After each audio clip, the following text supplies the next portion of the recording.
April 17, 2025న Ashish అనే ఒక యువకునితో వివాహం జరిగింది. ఆ వివాహం పూర్తిగా గిరిజన సంప్రదాయం ప్రకారం జరిగింది. వివాహం మరుసటి రోజు సంగీత ఉండువా గ్రామంలోని గల తన అత్తారింటికి వెళ్ళింది. అక్కడ ఆమెకు ఊహించినటువంటి షాక్ తగిలింది.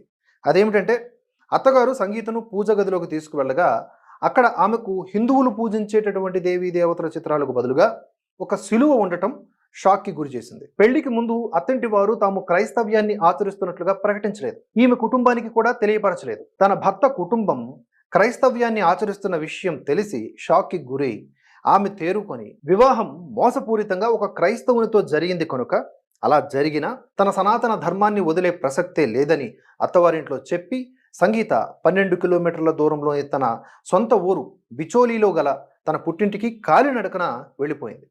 ఆమె అత్తగారింటి నుంచి బయటకు వచ్చే ముందు తాను క్రైస్తవ్యాన్ని స్వీకరించను, నేను మీ ఇంట్లో